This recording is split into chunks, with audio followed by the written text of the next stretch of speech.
で今日はちょっとそのカポエラ、せっかくなんで手合わせというか足合わせお願いできたらなと思いますんで、ブロッキングを使わないようにやってみたいと思います。無理な気がするけど頑張ります。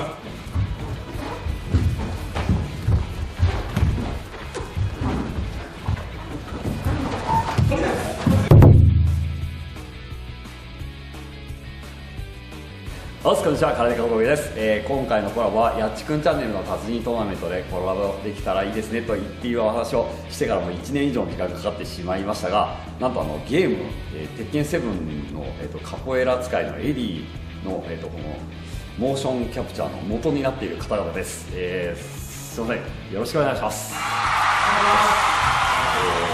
ポエラ店舗の須田先生と笹森先生です。よろしくお願いします。なんかこれまあそれは最後に一緒にやることになるので、カポエラっていう格闘技って馴染みのない方もいらっしゃると思うんで、もしかしたらちょっと簡単な説明がてら自己紹介お願いします。カポエラっていうのはアフリカからブラジルに、無理やり連れてこられた黒人の奴隷の人たちが自分たちの身を守るためとか、自分たちはいざという時はやれるぞっていうのを心の中に武器を持つために、練習していたという風に言われているものなんですけど、具体的な文献とか残ってなくて、これが絶対こうだっていうのは一応ないですね。そういう、抑圧された中で生まれたものらしいです。なんで足技がこんなに多いのかとかの詳しい研究はまだされている途中なんですけれど、そんなあやふやなものなんで分かりにくいとは思うんですけれど、そういうものなんです、カポエラ。それを日本で広めるために頑張っているグループの一つ、カポエラ店舗と道場です。はい。いや、これ本当東京でこんな立派な道場すごいなと正直入った瞬間の感想なんですけど、毎日ゲロ吐きそうになりながら頑張って維持してます。ぜひ概要欄に詳細貼っておくんで、よかったらカポエラやりたいという方はちょっと概要欄からちょっと点確認してみてください。でですね、今回はちょっと、実は僕カポエラ全くやったことないんですし、もう、周りにもやってる方が一人もいないので、そのカポエラっていうもの自体を、正直もう映像となんか見聞きした、その漫画とかで見聞きした部分ぐらいしか知らないですよ。なんで今日はちょっとそのカポエラに関して、いろいろ教わりたいな、プラス、せっかくなんでなんですかね、手合わせというか足合わせお願いできたらなと思いますんで、今日はよろしくお願いします。お願いします。ありましたね。はい。先生が前日ちょっと無茶してはっちゃけて戦ってふくらはぎを軸離れしまして。カポエラの大会的なものが月1であるんですけど、そこでよその先生と戦ったりとかっていうのを昨日やってたんですね。はい。すみません。前日の怪我でちょっと今日はということなので、すみません。今日は実際のこちらはそのルールによろしくお願いします。すみませんでした。な感じですかね。ありがとうございます。じゃあカポエラのスパーリングをちょっと体験させていただきたいなと思うんですけど、すみません、本当に僕カポエラのルールとか全く知らないので、その辺も軽く教えていただいてから、お願いしたいんです。カポエラはかなり特殊なんですけど、普通は大会って言ったら、ルールがあって試合の形式があってっていう感じなんですけど、ルールはあってないような感じ、なくてあるような感じなんです。はいはいはい。ふわっとした感じ。そうですね。これをしてはいけないとか明文化されていなくて、なので遊ぶようにやっていると思ったら急にひどい攻撃が来るかもしれない。でもその中でアクロバットで自分の体の凄さを見せるとか、いろんなとこを行き来しているのをお互いどうしたいかを探りながらやるような、そんな感じなんです。じゃああれですかね、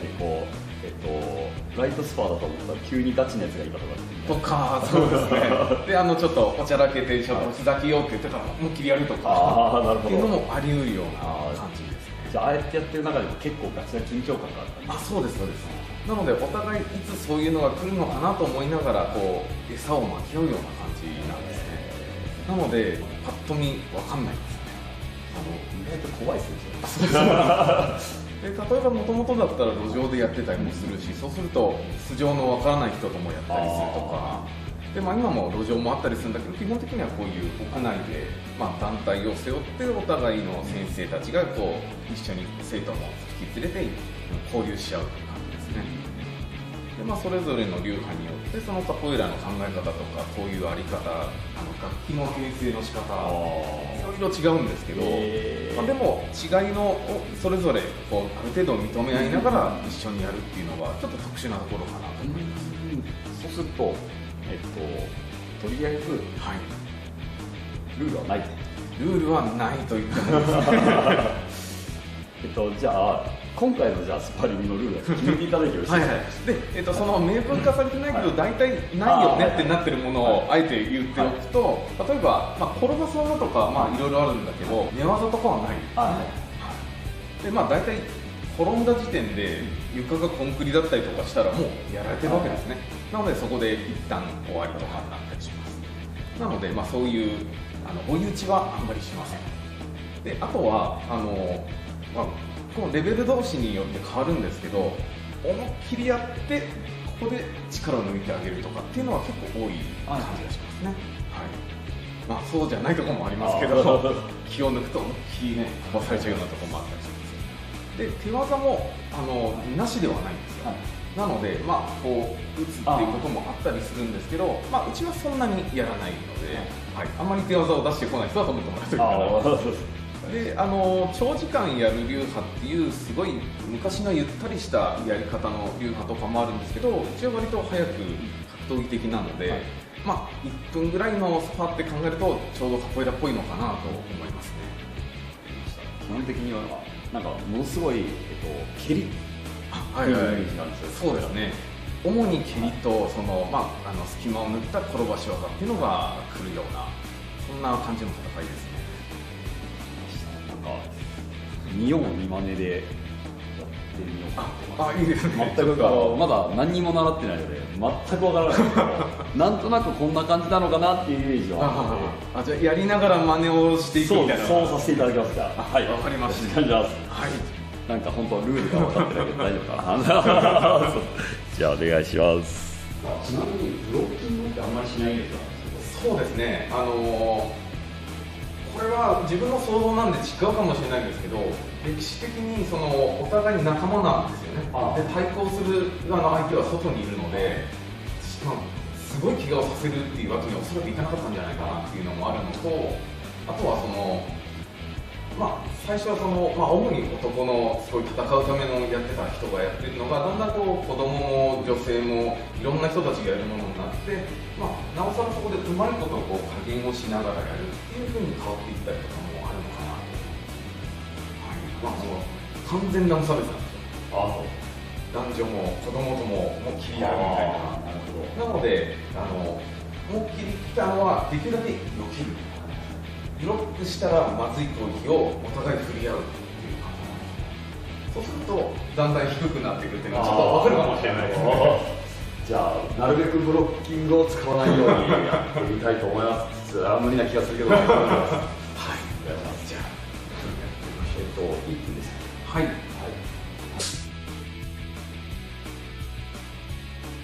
回も初めてのカポエラスパを解説したいと思います。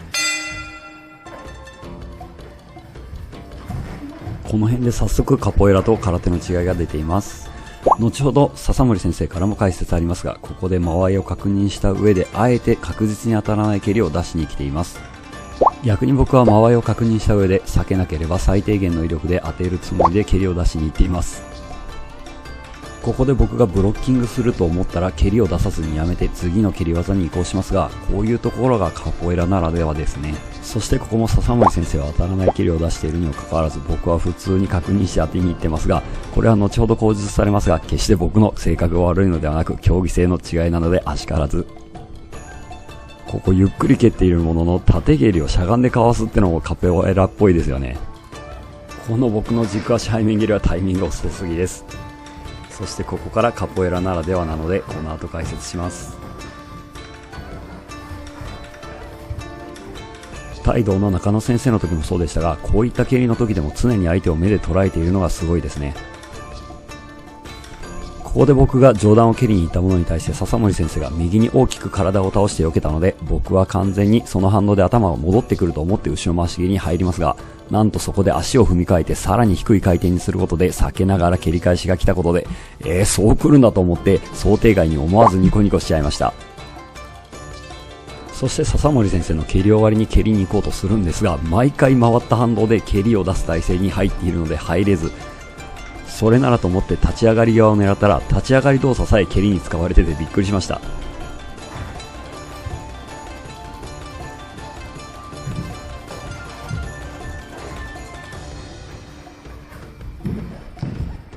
ここ慣れない左の背面蹴りで思いっきりバランス崩しちゃいました。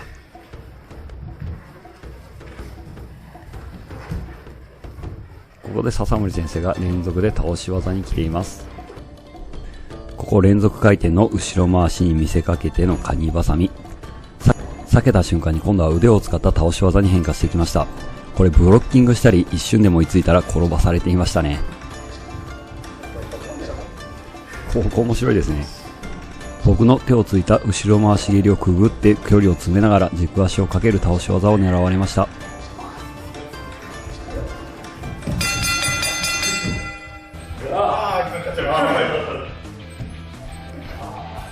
ちょっとなんかバタバタしちゃって多分初見殺しな武術だと思うので、最初がちょっと大変かもしれない。これはスピード上げて攻撃してもらってもいいですか？はいはいはい。なんかちょっとその感覚を味わってみたい。じゃあ攻防の基本をちょっとやって、それを結構なスピードで体感するっていうのはどうじゃないかなと。わかりました。お願いします。お願いします。じゃあそのはい。で、カポエラはなんか最小限の動きで相手を倒すっていう感じではなくて、大きな動きで隙をあえて探して、そこに君はどうするのって問いかけてるようなことが多くて、なのでこんな当たらない距離で蹴りを振り回してたりとかするんですね。あえてそういうあれが。そうですね。なので一見するとあれ戦ってんじゃないんだ、踊りなんだみたいに思われやすいんだけど、もうこの距離でこう背中を向けて蹴ってたらなんかしたくなるじゃないですか。それを誘ってるんですね。であえてそれに乗っかって何かして、さらにカウンターが入ってみたいなことを、基本的にはよくやっています。なので、このアルマーダという蹴り、この振り向いて正面向いたところからまっすぐ、こういう蹴り方ですね。これを例えばちょっとやっていただくと、さすがですね。でそれに例えば、こちらただ避けるっていうこともあるでしょうし、カウンターで足を転ばしに行ったりとかっていうのを見て、こちらはさらに何かやったりするんですね。じゃあちょっと変わったとして、こちらが先に出て誘ったとします。で軸足を狙いに足を引っ掛けに来たとしましょう。例えばこんな感じで、そしたらここで転ばしちゃう、とかっていう、こういう攻防をやったりします。あとはそうですね、直接的なカウンターとして、この蹴り、カポエラらしい蹴り、これなんとなくできます。手をつけて、後ろ足で、下から見る。これレイヤード味コンパスというんですけど、ちょっとやってみると、手をつけて、下から相手を見ながら蹴る。そうするんです。例えばそれを、これに対してそのまま切り返す。そうするとこちらは何かしないと食らってしまうので、さらに何かを返したりとかっていう5の線じゃないですけど、取り合いのような、そんな戦いが多いんですね。そうするとパパンっていうよりはこうみたいな感じになるってことで、1個ずつの動きが大きいので、途中で動きを変えて何かをするとかがすごいやりやすいんですね。なのでお互いどんどん変化をし続ける。でずっとそこにいるだけじゃなくて、移動もその中に入ったりとかというふうにいろんなことが起きるんです、ちょっと今の軽くやってみると、アルマーダで誘う、今の切り返しもさらにこれで返したりとかっていうのをちょっと素早くやってみますか。わかりました。ちょっと最初当たらない距離で、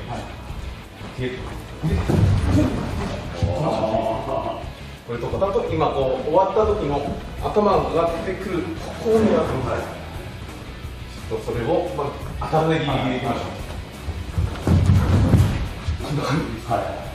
でこれを守ってるとちょっとさすがにまずいので、下に入ったりとか回転してよける、横に倒れるというふうに下に入っていくんですね。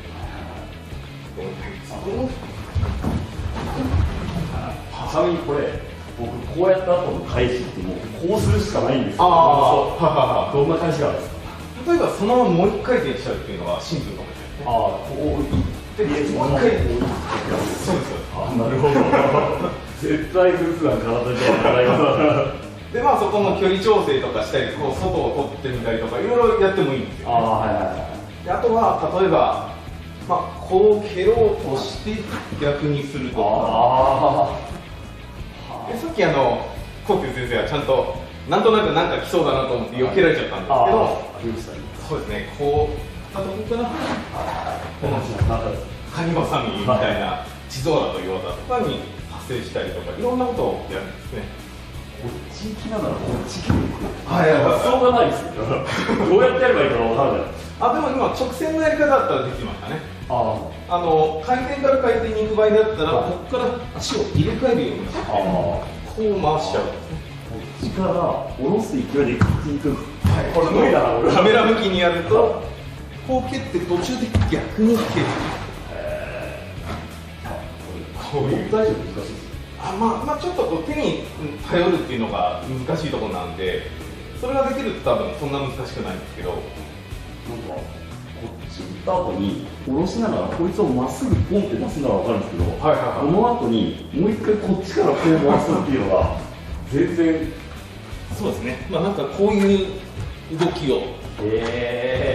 れも手のひら全部つけないとできないので、これだとちょっと危ないですね。手も痛めてしまう。でこういう逆立ちで戦うっていうわけじゃないんだけど、手を組みつけた状態でやることっていうのがすごく多いので、手のひらをしっかり使う。それで体を支えればさっきみたいなのができちゃう。手のひらを地面に作っていくことがほとんどない。何にしか使わない。胴回しとか使う。胴回しも手を使うわけじゃないんですよ。投げで打つような感じで、受け身を取るときに蹴るだけで全然手がなんですかね、イメージ胴回しって僕こうなんですよ。前転系のやり方なんですね。それで足上げてるだけなので手はつかないんですよね。これらはその転ばし技があるので倒されるんですけど、そこで例えば背中を打ったりすると、もし外だったりとか、あとブラジルの道場は床コンクリだったりとかするので、大ダメージなんですね。なのでできるだけ手足の裏をつけてすぐに立ち上がるっていうのが必要なんですね。なので受け身というよりは手足をつけてこういう状態にしたりとかっていう感じで、ここからさらに反撃をするとかふうに止まらない。大丈夫難しいです。なのでこういう誘い合いのような、でこれどうするって投げかけ合うような、そんな戦いをします。そんな感じでいろいろそうですね。自分も今、この技来たらカポエラ的にはどう返せばいいんだろうってなんとなく回って返してたりしたんですけど合ってるかどうかは分からない。なんとなくでとりあえずやってみてっていうのも別にありで、そこから相手が動いてくれたら、じゃあ俺はどうするよみたいな反撃をしたりとか。基本的にはあれですかね、どこをメインに狙ってるか。主に頭なんですね。どうも切りはするんですけど、基本は頭をお互い狙い合っていて、ガッチガチの時とかに中段もやったりするんですけど、主にやっぱり頭を狙いつつ、たまにこういう中段の切りもやるっていう感じですね。で下半身は蹴らずに、どっちかというと転ばすための引っ掛ける技とか、いろいろ合点がいいですさっきの手合わせの時にだからかっていうのがいろいろ合点がこういう低い姿勢とかもローキックをされるっていうわけではないということなんで、成り立ってる部分はあるかもしれないですね。れを踏まえてもう1本ぐらいお願いしますちょっともう少しちょっとカポエラっぽい動きにならないかなまあでもこれで技今2つね、アルマーダとコンパストができるので、この辺りを使いつつ、高傑先生の側転とかね、見れたら面白いですね。じゃあちょっとなんとなくいろいろやってみます。空手の技にこだわらずというか、空手の技じゃないやつをなんとなく考えながらやってみます。はい、もう崩れちゃっても全然それはそれで、そこから立て直せればカポエラなので。それな立て直せる気がしないそう連続で回り続けるっていうことはないですからね。そうですよね。最前線でやられてた、空手を再現するために、これが大切だよっていうその基本的な稽古だったり動作だったりとか、これは自在に無線にしたり、一斉にしたり逆にしたり、交差したり、もうカウンターなつもりで